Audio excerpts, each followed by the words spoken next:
It'll feed on the floor.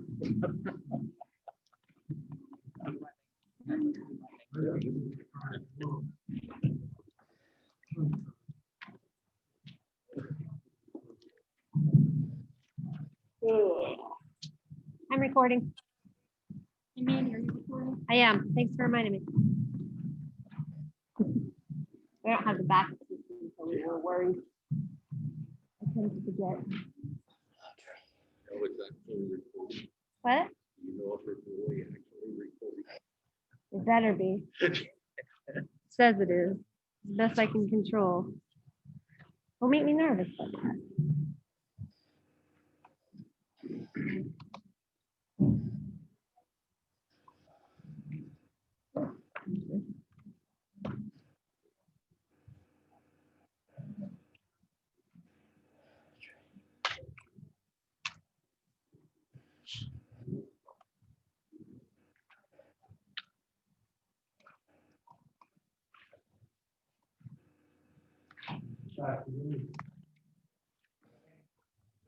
I'm calling the November 2nd, 2020 City Council Workshop of the City of Lake City to order.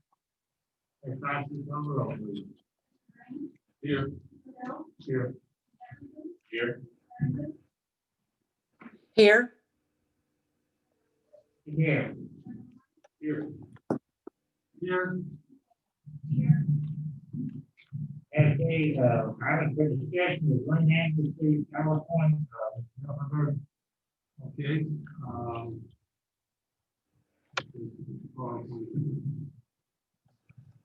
okay, good evening. We'll be discussing two important topics this evening, Lynn Anderson and the City Council rules. There will be no discussion or no decision on these work session topics tonight. We will get a direction to the City Council and the staff will come back with ordinance or resolution to consider at a future City Council meeting. So the first topic is considering the creation of a lien amnesty program. Some properties in Lake City have gotten behind in maintenance or otherwise keeping up with the code requirements of the city. Generally, another resident complains about code violations, so the management department gets involved. There's deadlines to bring the property into compliance. In some cases, the property owner refuses to comply, and the code enforcement special magistrate will place fines on the property. If the fines are delinquent, then a lien may be placed on the property. Some liens may accumulate to thousands of dollars in some cases. In many cases, the amount of the money owed by the lien is much greater than the value of the property. And this can lead to perpetual blighted conditions that are left alone. So, I'll be discussing the terms, application process, eligibility, and the application for the code enforcement. And next slide. The lien amnesty would be a window of time that is proposed that would be waived under eligible criteria. The suggestion would be to make this program Audrey. Hey, for the year 2021. actually, The applications would be accepted during the time period. Liens over $1,000 would be eligible. The process would start with the application to growth management. Each lien would need a separate application, and there would be a non-refundable $100 application fee for each application. Next slide. Ineligible items, utility liens would not be eligible. Code enforcement liens under $1,000 would not be eligible. Special assessment liens wouldn't be eligible either. And payment for the code abatement action would not be eligible. Such liens would be needed to be paid in full prior to requesting for a reduction. Next slide. Eligibility. If I could tell me that there's another group that decided to come up here. That I guess will be. Sure.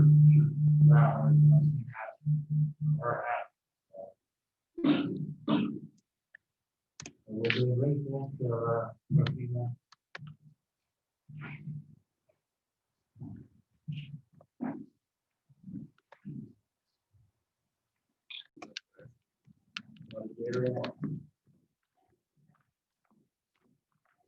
yeah, there's a lot of good calls, great stuff.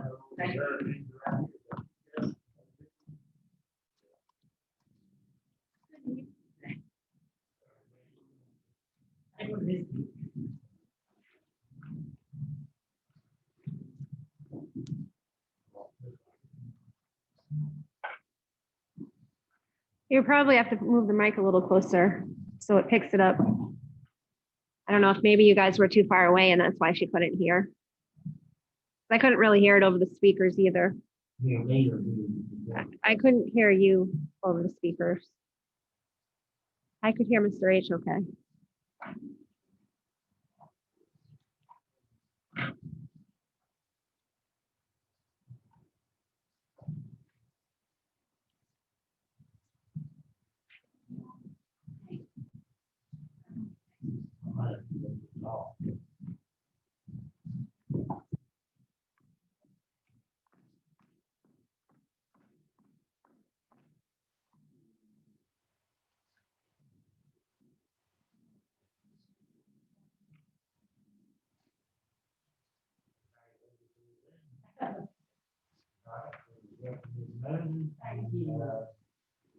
We'll return to our workshop and contact everybody else for Okay, I'm gonna start over then. Your indulgence for those who've already heard. We'll be discussing two important topics this evening, the amnesty and city council rules. There'll be no decisions on these work session topics tonight. And if we get direction through city council, then staff will come back with the ordinance or resolution to consider future city council meetings. First topic, we're considering the creation of a lien amnesty program. Some properties in Lake City have gotten behind in maintenance or otherwise keeping up with the code requirements in the city. Generally, another resident complains about code violations, the road management department gets involved. Give deadlines to bring the property into compliance. In some cases, the property owner refuses to comply and code enforcement, especially magistrate. They place fines on the property. If the fines are delinquent, then a lien may be placed on the property. Some liens can accumulate to thousands of dollars. In some cases, the amount of money owed by the lien is much greater than the value of the property. This can lead unchecked to perpetual blighted condition. And one way to address this is through a lien amnesty program. So, next slide. We'll be discussing the terms, application process, and eligibility for lien amnesty. Next slide. We're looking to have this be a program that will last approximately a year. You can start as early as the passage of the ordinance and go through 2021, for example. The applications would be accepted during this time period. They will be returned to the growth management department by either in person or registered mail. It's a $100 non-refundable application. And if multiple violations are present, we need to apply for amnesty on each lien. And they would be subject to separate application fees. Next slide. Ineligible liens. Utility liens, code enforcement liens under $1,000, special assessment liens, and payment for code abatement violations such as more than lots, debris removal, or demolition are not eligible items. Such items must be paid in full prior to requesting for reduction in the lien. Next slide. Property must be in compliance with all city codes and ordinances. Both commercial and residential properties are eligible. And then the municipal assessments and code abatement costs must be paid in full prior to be eligible to apply for waiver of lien. Who can apply? Basically, the violator or assessor with ownership interest in the property, as well as the prospective purchaser. They would simply fill out the application, right, through handwritten and sworn in the presence of the notary.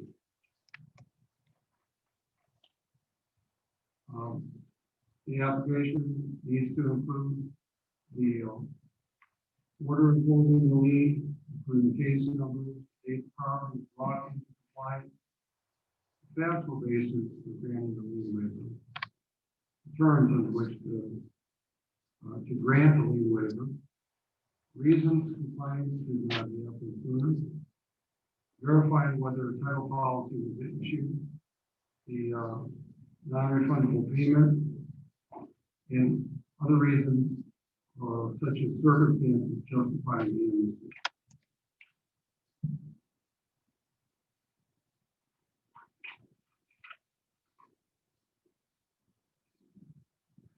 The Growth Management Department then would confirm the violation is brought into compliance.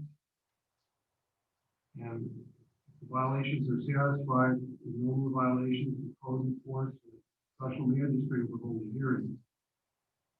And if enough information is given, the special magistrate will then make a decision.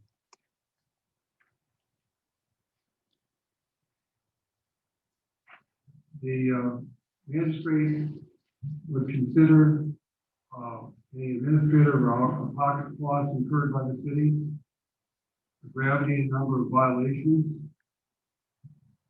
current property value compared to the lien amount, whether the applicant was responsible for the violation, whether the applicant is a bona fide purchaser, did the applicant know about the lien before purchasing the property, title insurance. If a title company fails to identify a lien, no waiver will be granted. This is because you don't want to take on the responsibility for the title company action. How much time it took to comply and other cost considerations will be also based on the industry. Other factors would include the amount of time versus the amount of the fine versus the profit that might be gained. Also, previous or subsequent code violations pertaining to the specific piece of property, or previous or subsequent code violations of the applicant pertaining to other properties owned within the city. Also, relevant information on the title policy, financial hardship, and other circumstances. So the special magistrate, in making the decision, can either approve the lien waiver with conditions, or deny the lien waiver. And if it's approved with conditions, there are 30 days to comply with the conditions. Now there's the appeal process. If denied amnesty, the applicant must wait 30 days to reapply. The applicant may appeal to the city council. The written appeal must be within 30 days of the decision. It should state grounds for appeal, summary of relief sought, a non-refundable filing fee. The city manager would then place the appeal on the agenda of next regular city council meeting. And the city council will then do a final decision based on sworn application, special magistrate determination, the applicant testimony, city manager information, and other interested parties information. Okay. There's also other lien releases that we involved. For example, the mayor may be authorized to execute a release for compliance or code enforcement of the lien when the lien is over 20 years old, or the lien was properly foreclosed by circuit court, or the lien was discharged by bankruptcy court, or it was determined by the city attorney that it is legally unenforceable or uncollectible. There is a sample of an ordinance in the packet. It basically goes over the points I just gone over with you. And there's also the application for amnesty.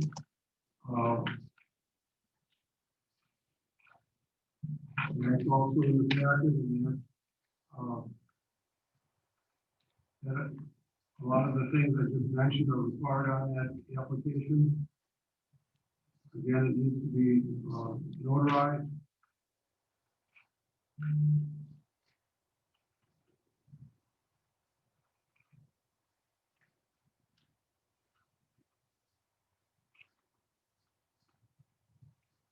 And so this is proposal to do this for a year's time frame and see if this opportunity would be taken advantage of by a number of people in the community to help clean up the blight.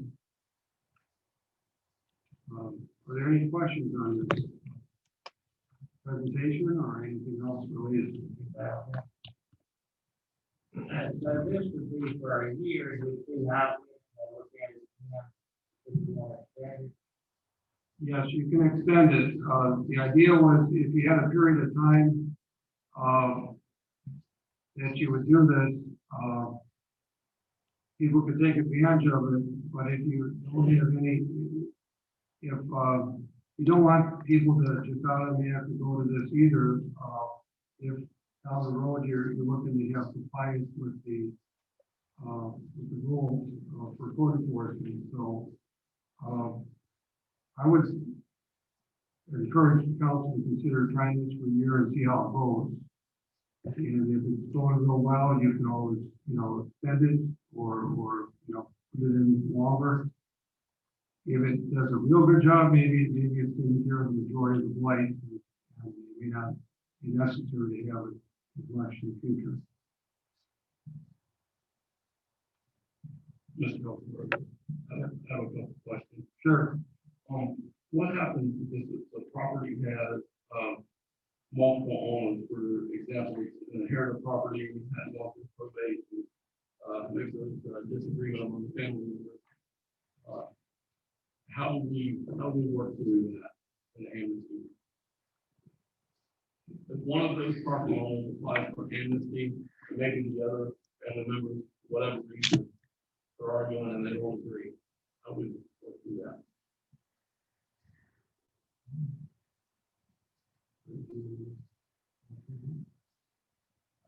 Mr. Green, if I have just a moment, I'm reading a section of the proposal and respond. Yes, sir, absolutely. But while you're working on that, another question that just a couple of questions. I noticed that there was $100 fee for the application, and then $100 fee for if the applicant needed to appeal the application to the city council. That's two separate fees. So if structural steel. Yes, yes, it is. So. And the purpose of the $100 fee for appealing that would be to cover administrative costs or that's $100. It would cover any notice requirements that would have to be published. I see. And then, another question that I had was watching, the presentation. How many times, I didn't see a mention as to how many times a property owner can apply for the same property, so, brought the property into compliance, now they're out of compliance again, they're applying for amnesty again. Is there no limit to that? Everybody on the phone is saying they can't hear anything, so I think we need to talk closer to the microphone. I apologize. I don't know if it'll help, but it's the only thing I think. Can they hear me now? I'll ask. I'm sorry.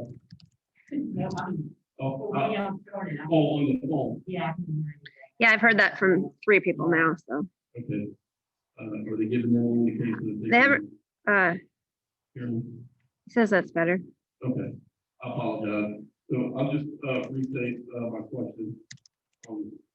So the $100 fee, it would be 2 separate fees. If someone's gonna apply, it would be $100, and if for some reason they needed to appeal to the city council, that would be a second $100. And that's to cover the advertising cost and the administrative. Yes.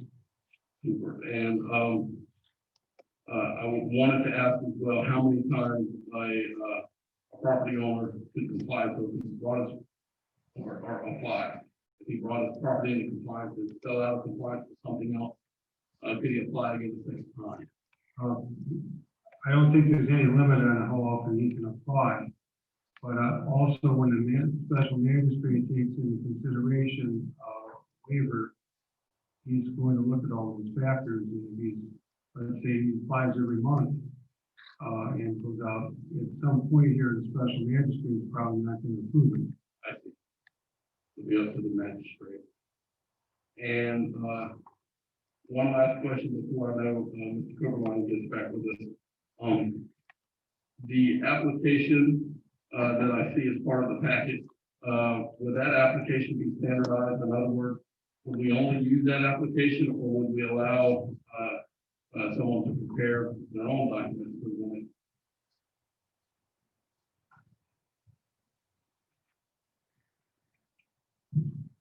Well, we would encourage the application, but if they met all the terms that we're looking for, and they took the time to fill it out, and everything, and he had everything that was real easy to work with, I don't know, just because they didn't use the exact form, whether it'd be fair to tell them to redo the thing, you know?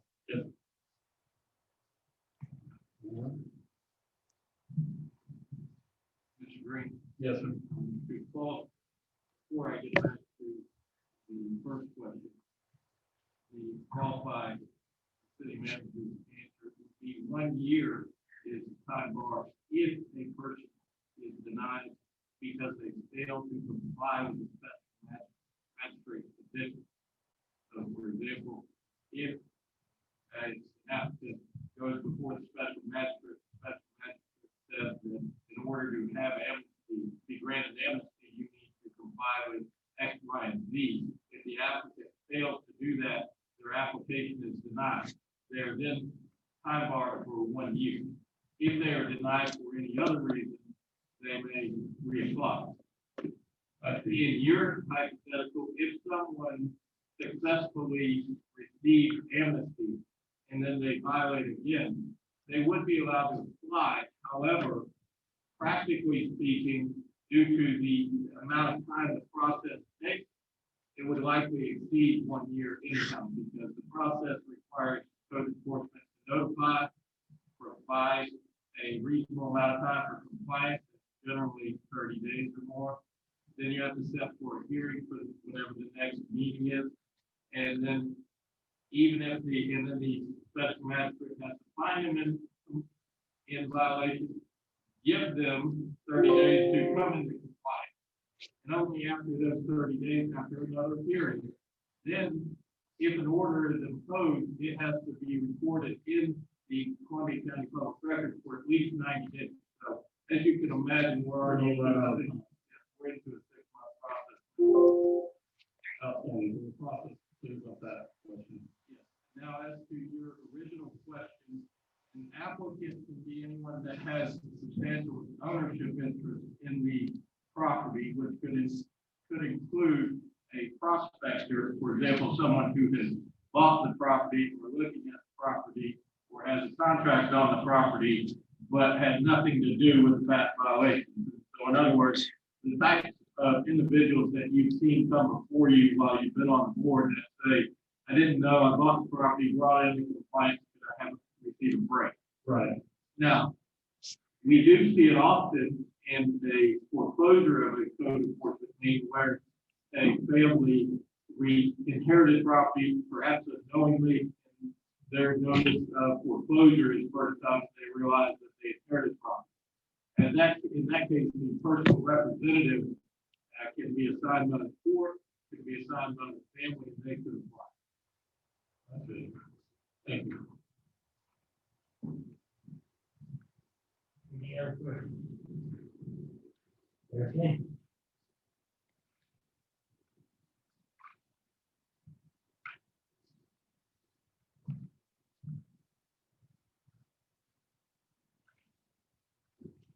So is this something then you'd like to have us follow up with an ordinance coming back to council? I will.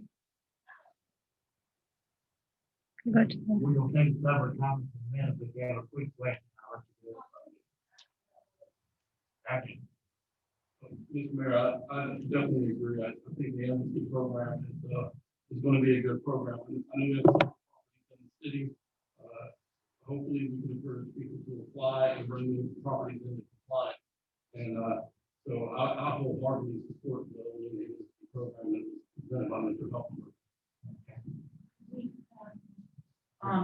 Is there a way that we can send a letter out to all people that are, and tell them that this is probably, let it be known? Sure. Let it be taken out.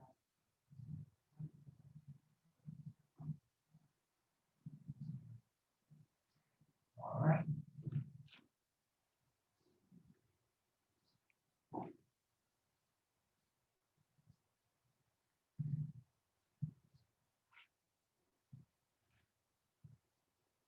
Are we down to lane end? That's all I got on the end.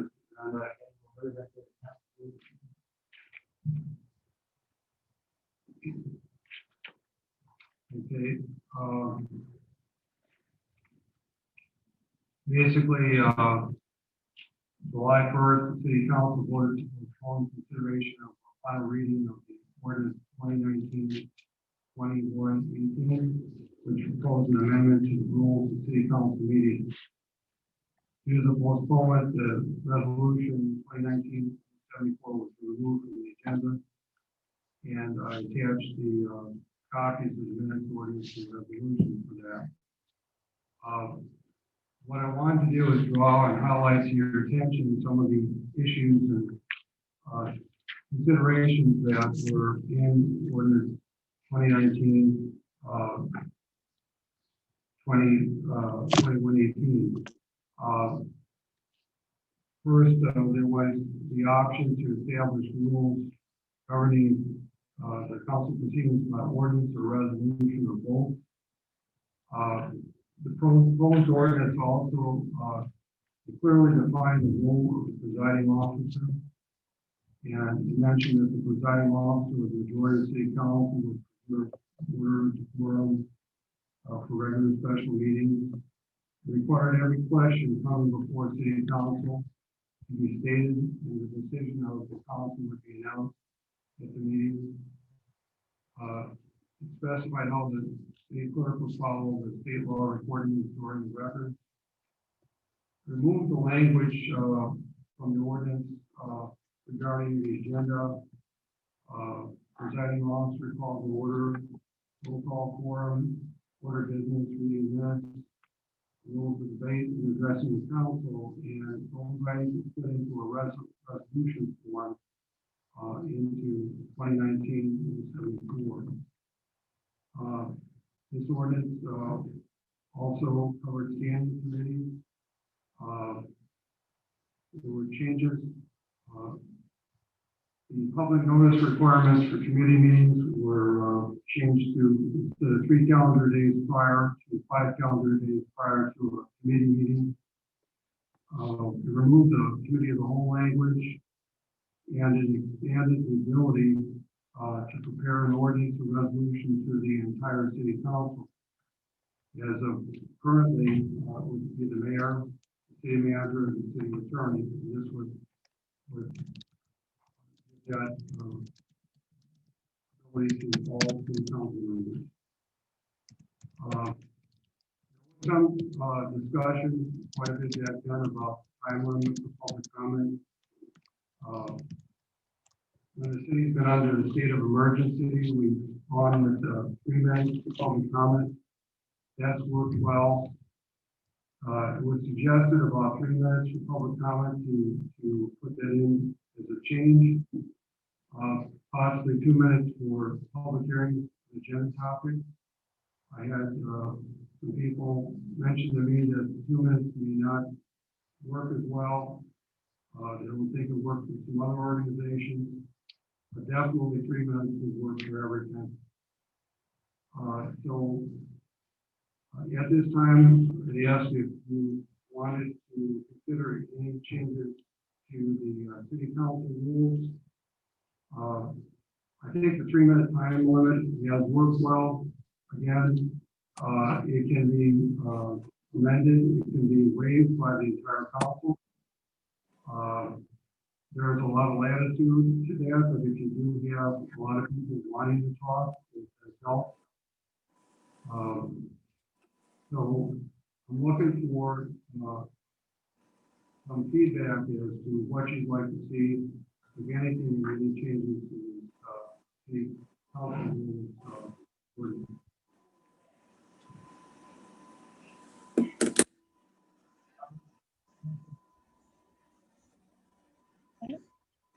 I know.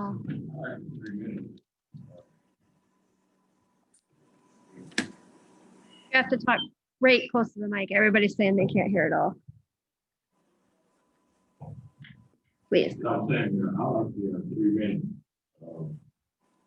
Go, follow. Y'all need to speak into the mic louder. And I said, I like the 3 minutes rule. Be opposed.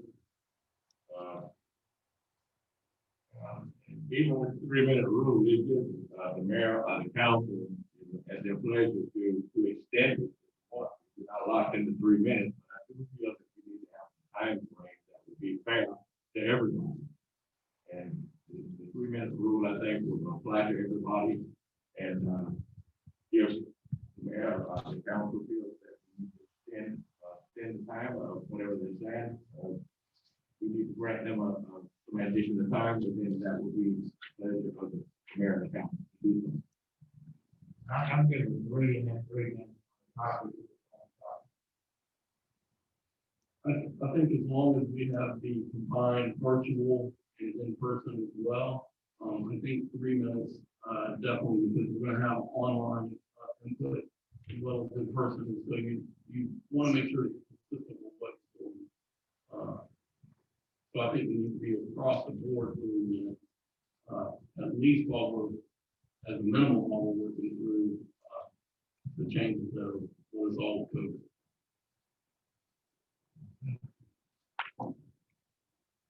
So with that, I work with other organizations and work for us through this.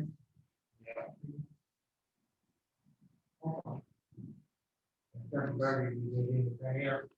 Okay, the other things I mentioned, did you want those in future ordinance, like the ability for all council members to prepare an ordinance or resolution?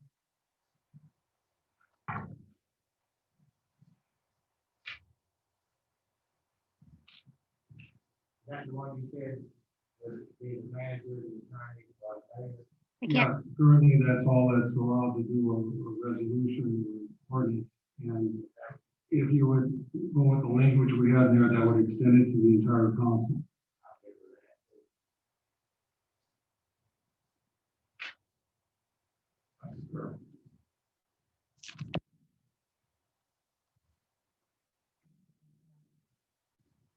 If these would be okay, then I would come back with the ordinance draft. It would say 3 minutes across the board for virtual and person for all public comments, public hearings, and agenda topics.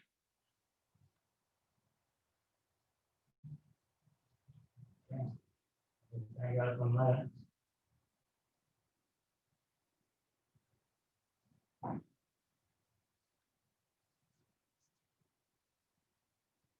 Mr. Clerk, anything else you need? No, if this is okay, then we'll come back with that in the future council meeting. Okay, we'll take public comments at this time, and the first one I have is, Mr. Moore.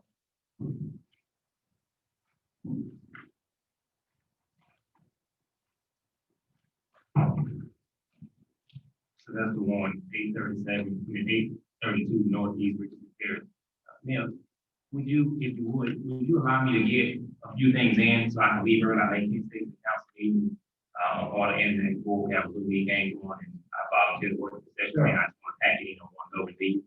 That's good. Okay, first thing is, if this is a workshop, you all have pretty much made some decisions without even involving the public. Y'all have already did the city manager about amnesty, y'all did him about going in the ordinance prepared, the resolution prepared for, the rules of speaking and everything else.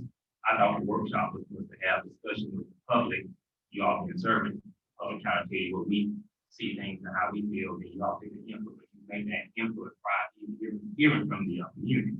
So that puts us at a disadvantage, and I find it as a taxpayer be very insulting that we didn't have an opportunity to really work at the workshop. It seemed like it's more of a council shop and a public workshop. So I do criticize you all on that. I just don't know how we move forward in the unity. And this is gonna be the type of behavior that we gotta receive from the people that we're electing office to represent our interests. In the frustrated, but however, we can thank you all, and I guess, you all will guard us until we do otherwise. No, that's why we're taking into it right now. But you've already said, you've already given, the council and the city manager have already talked about marching orders. We voice the opinion. But you don't go with that. We disagree with it. You make the best to change it to the opinion. Well, could you imagine if I was there, you was in here, and we had that conversation, I deserve, people I deserve, what input would I think would matter at this point? But I think 5 minutes, if you keep in mind people that may can't talk as fast, can't track all the information as fast, just put in mind that every people, such as my grandmother, who may not be able to process information as fast as we are, young and more intellectually fluent. You have to consider those people. Me personally, I would say 5 minutes. I think that would be better. And then you can adjust it any way you want as people get more time than not. That's just my opinion. Probably won't matter. I just want to pack this in and I'm going to go ahead. I think that with the 3 minutes, you play into your ground yourself. I'm not getting your point across. I feel like it's in me that I would allow you to get the point across. But you only lived it for 4 years. What do you do?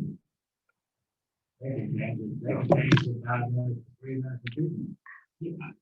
If it's something gonna be the language that guarantees that somebody can get an extension, you know what I mean, in 3 minutes run out, you know, in the county, 2 minutes run out, depending on who you are, they boot you on, and depending on who you are, they give you the extension to speak. And so if you're somebody get more time, you nobody, sometimes you get no more time. I've seen that happen. I've seen a lot of meetings, government meetings. That side, I just want to say this before I get out of here. I think before you today is very perplexed and frustrated. City Manager Hefferberger stated to me this same time last year, if you all recall, that he would give us Christmas lights on the north side of downtown. I him about it last year. He said that he ran out of time, that he promised right before the vote council that no matter what, that this would be the year that the north side, which is the black side of downtown, would get Christmas lights, would get decorations. And he promised, he ran out of time last year, it will be on top of it this year. We had the same juncture again, in which he made that promise that we would get Christmas lights, decorations, north downtown. And that north downtown means from Railroad Street to 100. I spoke to city manager today. He told me that he ran out of time again. I said, Hessenberger, you promised me that you would do this again in an open council meeting. I just would say that Hessenberger lied to me. Some people are offended by that. I just at some point want to know what you call it.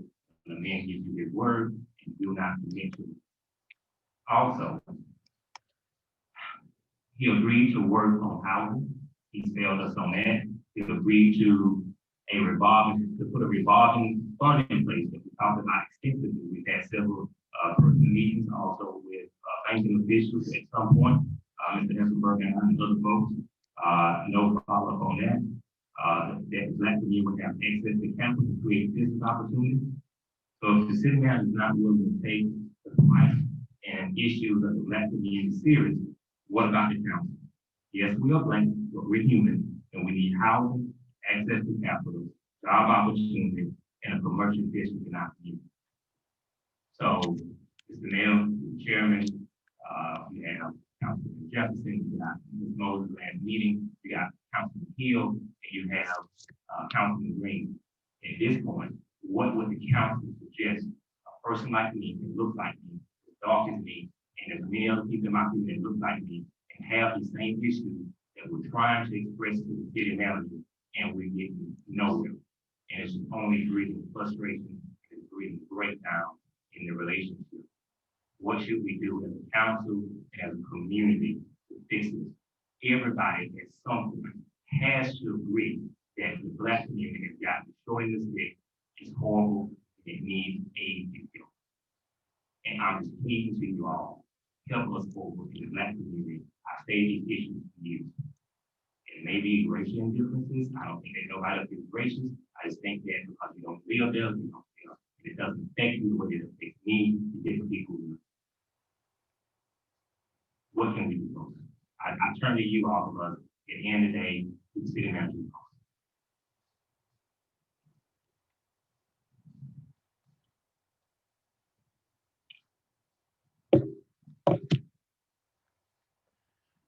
Please don't give me the critics. I can give you a plan to deal with those at the next city council meeting if you like.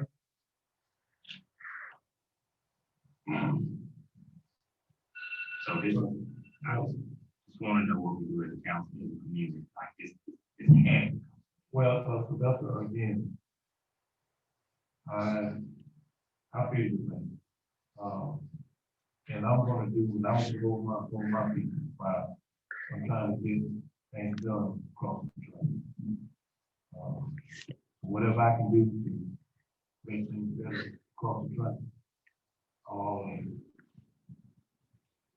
Mr. Gill, I appreciate that, but you're one person, and take three people on the board that put good, strong commitment, and the talk is good, and I appreciate it, and you've always been dedicated to that, but it takes more than one council.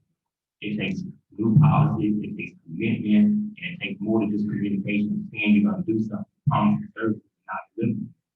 And we've been getting can't keep on us. I'm 40 years old, my community looks worse than the time I was born. There's been no real estate development in 20+ years. We have no commercial district. We have a food desert. These are all facts. While every other community that's not predominantly black has everything that we don't mention. Not fair.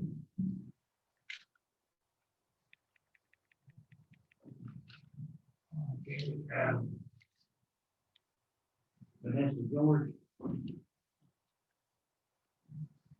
Dr. George, 930 Northeast Joe County Terrace. And let me start real quick about something Professor just said about city managers. I know he was saying we'll get with it. He can't tell me that. Because everything he has told us has been a lie. It's been, I'm gonna do this, I'm gonna do that. Not only about the Christmas lights, everything Professor mentioned about about fixing the waterproof problem that the county calls in front of a child care center to not receiving emails when emails, you can trace emails. So I don't want to hear anything from the city manager. I want to hear from the council what you want to do. And, about the 3-minute rule.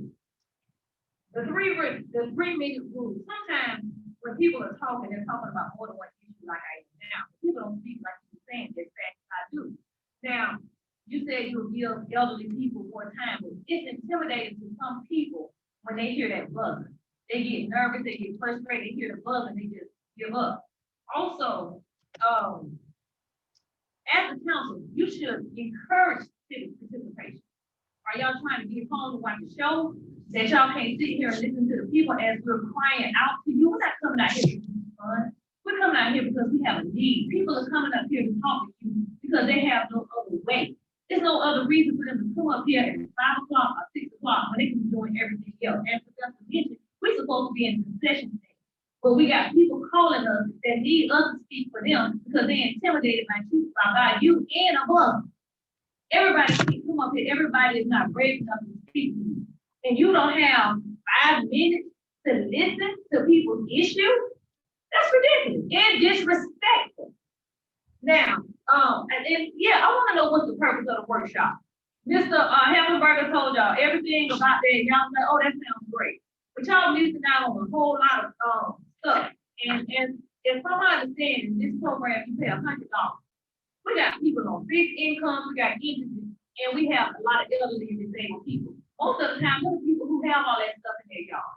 Because times got hard, they got hurt, and they are not able to do that. Now, do you think they have disposable income to give the city $100 so they can get this stuff up? And then who gonna help them get it up? If there's a man in a wheelchair in his yard and got trashed because he got in an accident, who gonna help him? How is he gonna do it? We're gonna keep giving him fines and liens and then tell him he gotta pay $100 and try to get it up. We're not thinking about them. We're not thinking about the 80-year-old lady who on a fixed income, who can't go clean up that stuff that collected in her yard. And half of the time, and I'm gonna be honest, it ain't even the 80-year-old lady who left it there. Her grandkids done brought her car there, done put tires in the yard, and they gone. But she's stuck with this lien. But we don't care about her, because she on a fixed income. She get what, $800 a month, but we expect her to pay the city $100. That's ridiculous. And you say about the application. How they gonna get the application? They gotta go on the computer. My grandmama 83. She can't even work a cell phone. You think she'll be able to get an application on the computer? Then you got people say, oh, here reading whatever. Some people can't write. Most of the people that y'all are talking about with this trash and build up in the yard are indigent, elderly, and disabled people. Most people who work in able bodies are what into the yard. Most of them. I'm not saying all, but the majority. And I want to know, Mr. Moses brought it up about love. How else you gonna bring this information to people? How they gonna know this program exists? Now we gotta find a way to waive that $100 fee. If you got somebody on fixed income, everybody got either parents or grandparents, and you know what their income looks like. Some of y'all have to help them, help your parents or your grandparents. But now they got a $100 fee, and some people not gonna go out there and clean up their people's yard. Now I go clean up my grandmother's yard. But what about the lady down the street? And then, where they gonna put this stuff? Oh, now we asking them, you gotta find somewhere to put it too.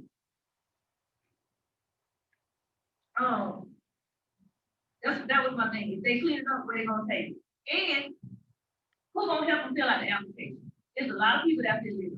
You have to help them at your voting booth. They can just tell you who they want to vote for. But you have to help them with paperwork. When I was running the election, I had people, oh, I gave my ballot to such and such, and I told them to fill the lady name.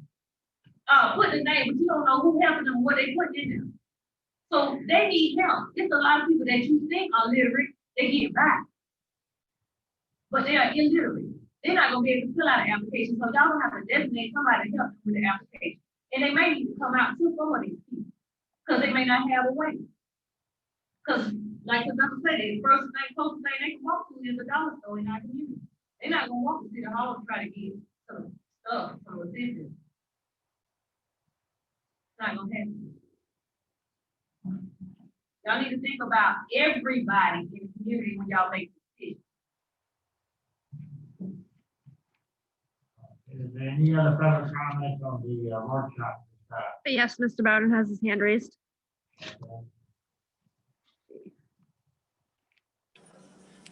Thank you, Mr. Mayor. My being able to speak, you got about 3 minutes left. And so this will speak to just my concern about going to 3 minutes. Mr. Warren and Ms. George spent an extended amount of time explaining themselves. I don't understand how we go from 10 minutes to 3 minutes, and you all think that's fair to the public. Let me just say this. I remember when the issue came up, and I believe deep in my heart, and I'm going to believe this until I die, that this is put in place to suppress certain people's comments. 10 minutes have not been a problem in the past. There's not been that abuse. Every now and then there's been a meeting that took it over. But now since you hear from people who are activists in the community, oh, it's too long. I mean, though you're on the city council, your salary is on a $2,000 or $3,000 less than minimum wage person coming to work for the city of Lake City. If you can't take the time to listen to the public, then you shouldn't even be up there. Not one of you have been that attend the city council meeting on a regular basis prior to running for office. So you don't have a clue on what it's like to be in the public trying to address the body. What you got now, you said the city council, well, we think 3 minutes is enough.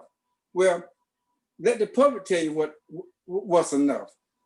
I mean, I'm not saying 10 minutes is it, but 3 minutes is clearly not long enough. You gotta say, my name is Glenn Bowden, it's my address, good evening, all that, then that's 45 seconds gone. So I only got 2 minutes and 15 seconds left. I think it's intended to suppress the public comments, and I'm gonna feel that way forever. And I seriously resent this. It don't make any sense except for you targeting certain people and trying to keep folks from having a lot to say. If you can't, like they say, if you can't stand the heat, get out of the kitchen. And that's how I see it, Mr. Mayor. And this point to it, if I don't have much time now to talk because you got to have a meeting at 6 o'clock. Well, just think it was a regular meeting. I get the impression that you all just don't want to hear from people, that your mind is made up. We're gonna do this, and that's it. But I don't think that's Mr. Mayor. I think you would allow people to have their comments, but that's you one person. But the rules in place. So when you decide, I'm tired of listening to Sylvester Warren, I'm tired of listening to Glenn Bowden, I'm tired of listening to Vanessa. So we're gonna say 3 minutes, and that's it. Where if you cut me off in the 3 minutes, then everybody off at 3 minutes. I don't care if it's the president of the bank, the University of Florida, whoever it is. Because if you're gonna be 3 minutes, you gotta be 3 minutes completely across the board all the time, no exception. And that's all I gotta say. I really think, Mayor, that this was motivated for the wrong reason. And it happened at the time when there was a lot of conversation, a lot of controversy. And I don't see no reason for it to change, especially in our little small community. Thank you. Thank you. Anybody else wish to speak? If there's no other public comments, any other comments before we adjourn? If not, I've got 6 o'clock, but let's take a 5-10 minute break.